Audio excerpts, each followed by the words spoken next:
Okay, I've got a very long question here with a lot of zigs and zags. I'm going to read it all the way out, and then I'm going to talk about what comes to mind.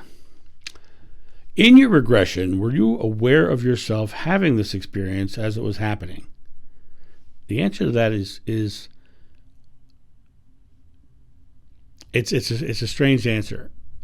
Yes, I knew that I was in a regression, and I knew that one part of my consciousness was not in that room. And the interesting part about that was, one part of my consciousness was in that room with the regressionist.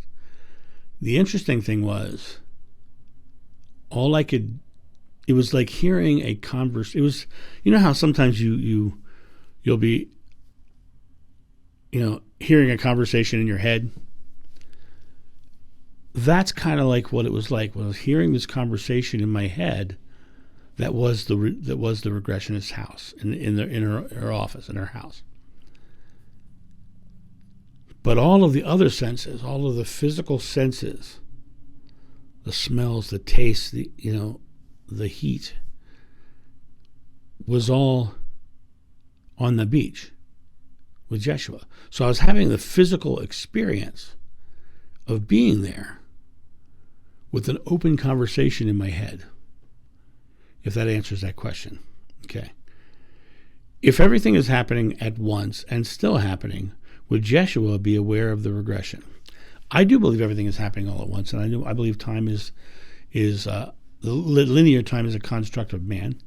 I've said this before, two shepherds in a field, and the sun goes across the sky and say, hey, let's call that a day. Oh, hey, that sun's straight up, let's call that noon. And then slowly it broke down till finally they broke it down to the microseconds, right? So linear time is a construct of man. Do I believe everything is happening at once? Yep.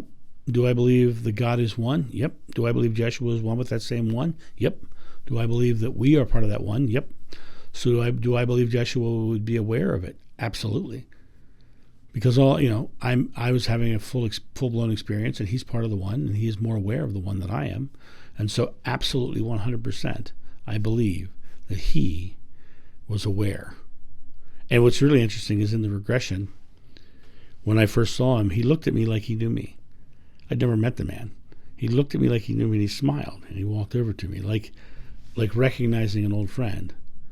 And was that his awareness being there? Sure, could have been.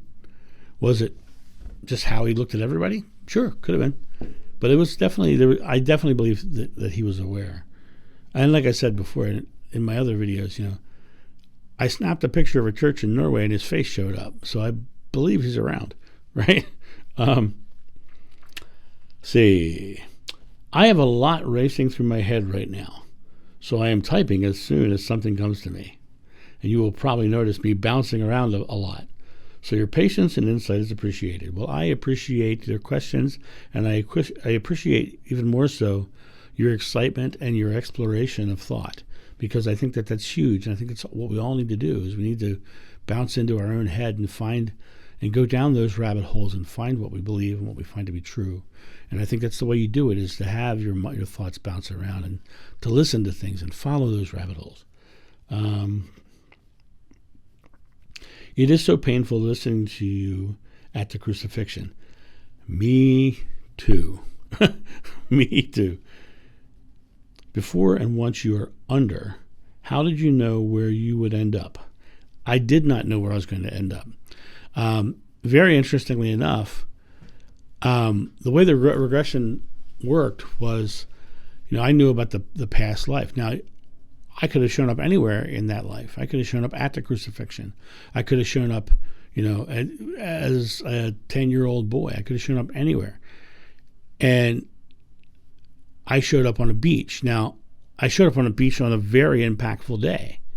Probably one of the most impactful days of John's life. But interestingly enough, I did not show up at the moment of impact.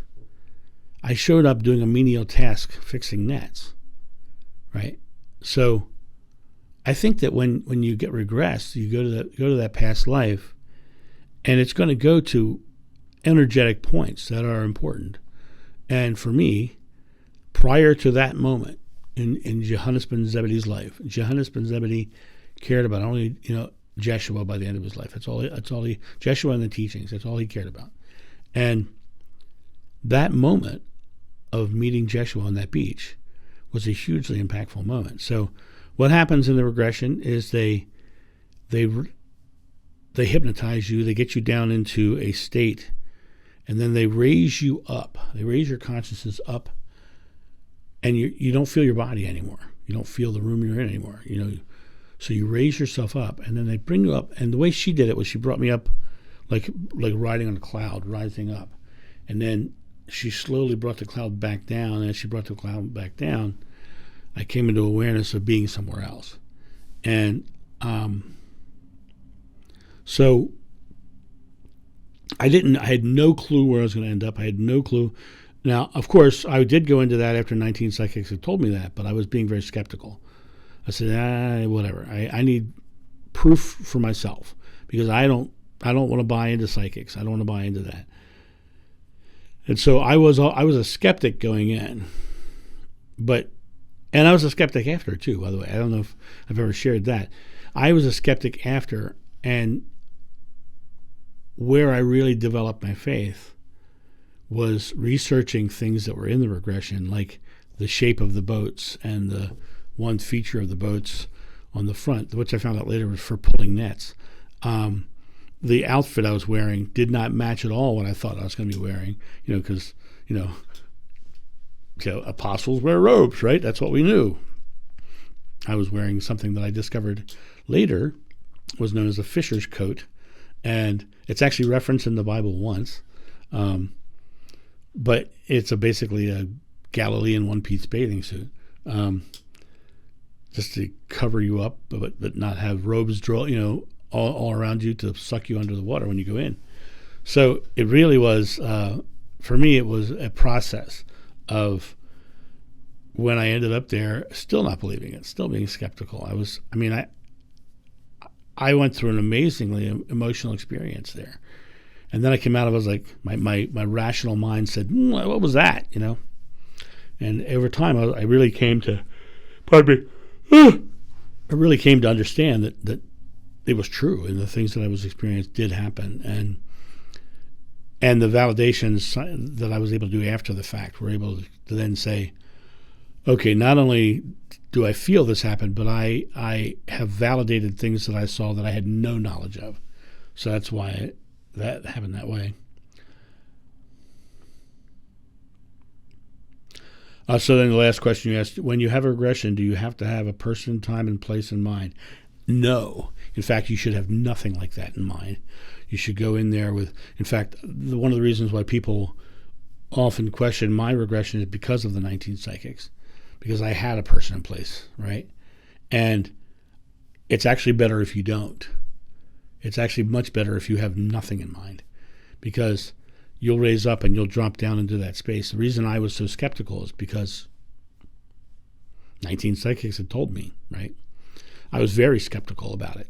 I was like, so is this just, in my head now? Because the first psychic told me, is that why the second psychic picked up on it? Because I already thought that, and so it was like I had a whole bunch of information that was just seemed so convoluted. And I was like, so that's why I had to do the research and find things I didn't know in it to validate it for me. So for me, it was a very long cycle, and then I would find these weird anomalies, like 19 psychics told me, and then I find in the Edgar Cayce writings, John the Beloved will again be named John.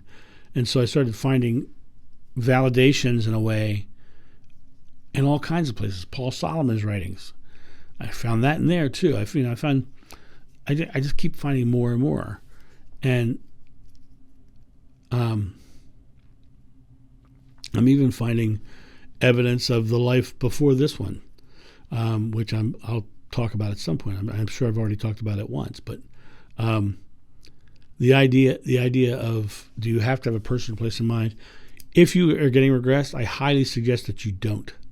I highly suggest that you keep yourself completely clear and let what happens happens. It'll be much easier for you to encompass it. It'll be much easier for you to believe it if you had nothing in mind. And I'll give you an example. I helped someone do a regression one time many years ago, and he came back, and the information we got was fascinating. He was Chinese, and he himself was not Chinese, but he remembered a life in China. And I was trying to find out who the king was, and they kept saying there is no king. And I'm like, what do you mean? He said, we are in a commune. I said, who's in charge? She said, no, nobody's in charge. We govern ourselves. And the more conversation we had, I ended up getting a date, and I cannot remember the date right now. But then the way that regression ended was he was out in the forest around their village and suddenly got struck by a series of arrows and died. And what happened was he knew that the government was coming, that this new empire was coming. Well, and I was like, that's so weird. So I did the research after the regression, and what we found out was in China, there was a time period where there was a series of communes that were all over the country that were self-governing, had their whole thing, and then the imperial China decided to wipe them all out. And there was an actual date, and it's in the history books, and everything he said, including the date that he gave, was spot on. He knew nothing about China before that moment, and because of that, it was much more believable. So because he had no clue about China, no clue about that historical event, no clue about the communes before the regression, it was much more believable for him. He was much more able to assimilate it into his life. So don't go into any regression with a preconceived notion, if at all possible. And don't come to me to validate a past life, because I don't do it. It has to be something hugely miraculous for me to agree with it, because something really big has to happen. And I've only had one of those, really,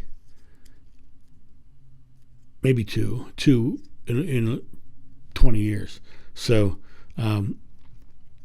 but other than that, I wouldn't go into any regression with a preconceived notion. And that, my friends, is my thought on that. And that, my friends, is the end of the questions that are on my list. So I need more questions if you want more videos. I'm going to start just churning out videos that aren't on my list because I don't have a list anymore. But I really want to make sure that this channel stays answering your questions and answering your ideas, and because that's the key. That's the key, is just to share information. And the only way I can best share what I believe to be true is to convey it through your questions, to answer your questions, because your questions are the pathway to you understanding what I'm talking about. You have a question. If I can answer the question, I've given you something to ponder, something to think about. And that's the way you find your personal truth. So you guys have a great day, and I'll talk to you soon. See ya. Bye.